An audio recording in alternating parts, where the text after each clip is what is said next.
So I was literally up until 6 a.m. for Islam Makhachev's fight against Dustin Poirier at UFC 302. And honestly, I think it was the best fight of the night. Islam deservedly got both fight of the night and performance of the night. To be honest, I really didn't think that this fight would reach 5 rounds and get so bloody. So in all, it was really good entertainment for the fans. In my previous video, I talked about how I thought Islam's entrance would be so iconic as he was coming out with Khabib.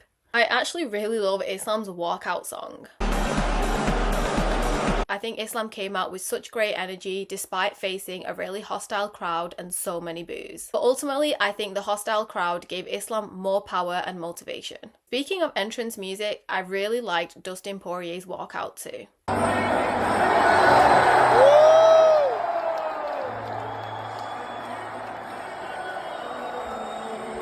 Came out to Willie Spence's version of Diamonds by Rihanna. I think the song really suited Dustin well and will forever go down as one of the most iconic entrances in UFC history. So again, Islam had an iconic submission win over Dustin Poirier. I think the leg sweep was really cool to see and just shows how talented and skillful Islam is. Islam spoke about this signature move in his post-fight Octagon interview with Joe Rogan. It's my one of favorite choke. Doesn't matter. I tired it, what happened. I can do this choke all night. He said it's one of his favourite chokes that he can perform no matter what. Of course, I loved seeing the great sportsmanship between Islam and Dustin after the fight. Also, Khabib Nurmagomedov was there showing his respect and support for Dustin. So I actually thought that the Strickland versus Paulo COSTA fight would be a lot more explosive. Strickland himself was not too impressed with his performance, saying that the fight was boring, and apologising to his fans in his post-fight Octagon interview. Boring fight, man. Sorry, guys. Paulo COSTA also commented on the fight, saying that he would be a lot more reckless in his next fight. I'll bring back that Paulo to take heads off, to finish the fight. I'm not that kind of counter.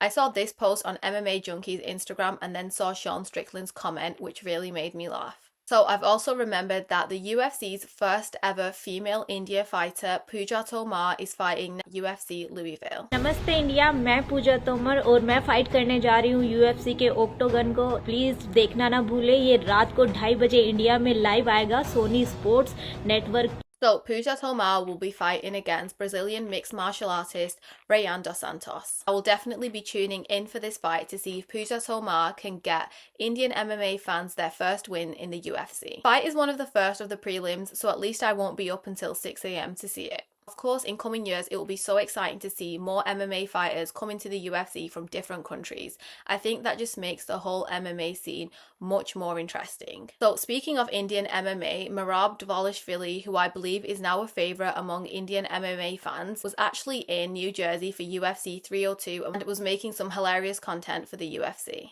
I saw this video of Merab eating animal food. So this was actually part of a longer video that I saw on the UFC's Twitter page. So in this fun clip, we got to see current and former UFC fighters Frankie Edgar, Robbie Lawler, Kayla Harrison and Alex Pereira. So they visited New Jersey's Jenks Boardwalk and had fun at the attractions and on the rides, and even visited an aquarium. These penguins are so cute. I really love this type of content where you get to see the personality of fighters more outside of the octagon, especially when they're out exploring in the city in which the UFC is hosting their event in. So I really hope we get to see some fun content of UFC fighters exploring Manchester for UFC 304. So in other news in the world of combat sports, the Jake Paul versus Mike Tyson fight has been postponed due to Mike Tyson's health. Despite all the controversy surrounding the fight, I was actually really looking forward to seeing a boxing fight live streamed on Netflix.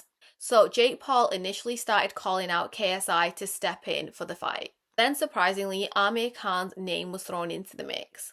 And it emerged that actually Amir Khan is in talks to fight KSI. Amir Khan pretty much confirmed this, saying that a deal could be signed within the next 4 weeks and we could expect an announcement soon. I think a fight between Amir Khan and KSI would be incredible, and I'm sure the tickets for that would sell out so fast. Out of all boxers and fighters who would be potentially open to gimmick fights, I did not think that Amir Khan would be stepping in for this, as I thought that Amir Khan had set his eyes on a fight against Manny Pacquiao to take place in Saudi Arabia. One word on Amir Khan? We're working on it. When? Next year. But a fight between Amir Khan and Manny Pacquiao could still happen in the future, which I'm sure boxing fans all around the world would love to see. Amir Khan has always been so entertaining, and I think fans, especially in the UK, would snap up tickets for a KSI versus Amir Khan fight so fast. Going back to the UFC, a lot of fans want to see ARMAN TSARUKYAN face Islam Makhachev next. Islam has indicated that he would prefer a new opponent and a new challenge as opposed to another rematch, but would be happy to face ARMAN if that's what the UFC would like. It's not make sense when you have rematch. I need some new challenge. But if then I want, let's do it. No problem. ARMAN TSARUKYAN is the current #1 contender after defeating Charles Oliveira at UFC 300. Current welterweight champion Leon Edwards say he'd also be up for a future super fight against Islam Makhachev, but feels that Islam needs to fight more lightweights before this fight could happen. So who do you want to see Islam Makhachev fight next?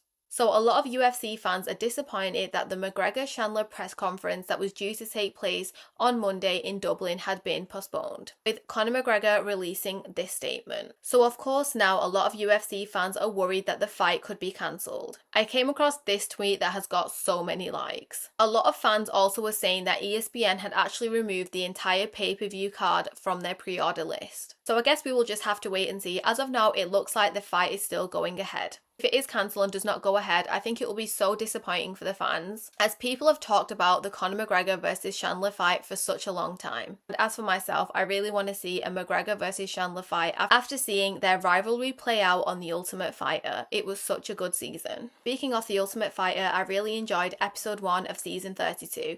The coaching matchup is between current flyweight champ Alexa Grasso and Valentina Schevchenko. There's already been some really cool moments so far, especially this scene where we get to see Valentina hand out bullets to her team, and also this moment where she disallows her team to drink water while training. When you are drinking water, you kind of like focusing on that you are tired. This is a way how you kind of like develop your champion's mindset. I think it ultimately shows just how disciplined and incredible of an athlete she is. What are your thoughts on The Ultimate Fighter so far?